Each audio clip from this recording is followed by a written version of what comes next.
On a déjà assez parlé de ça.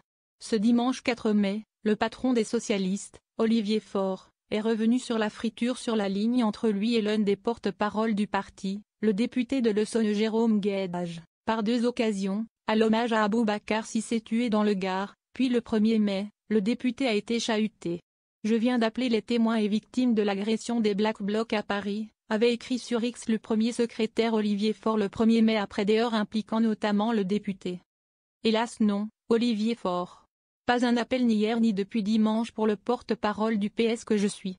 Ni condamnation des propos gravissimes de Marine Tondelier, lui avait rétorqué, également sur X, Jérôme Guedj. Mais cette version des faits est contestée par Olivier Faure sur BFM TV, dans l'émission CIST pas tous les jours dimanche. Je lui ai écrit et il n'a pas répondu. CIST assez malheureux, j'aimerais qu'on n'instrumentalise pas ces moments difficiles. Je l'ai défendu publiquement à chaque reprise, a assuré fermement le député socialiste de Seine-et-Marne.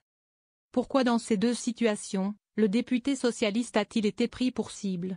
Olivier Faure suppose qu'il est assimilé à tort à la politique que mène le gouvernement de Benjamin Netanyahou. Le Premier ministre israélien responsable de la guerre meurtrière à Gaza opposant l'État hébreu au Hamas après l'attaque du 7 octobre. Bien sûr qu'il y a un antisémitisme de gauche, il est dans toutes les tranches de la population, il existe partout, de l'extrême droite jusqu'à la gauche, a estimé Olivier Faure. Aux yeux du socialiste, toutefois, la venue de son confrère parlementaire est nécessaire dans ces événements. Sa place est là, appuie-t-il, regrettant que certains puissent tout mélanger.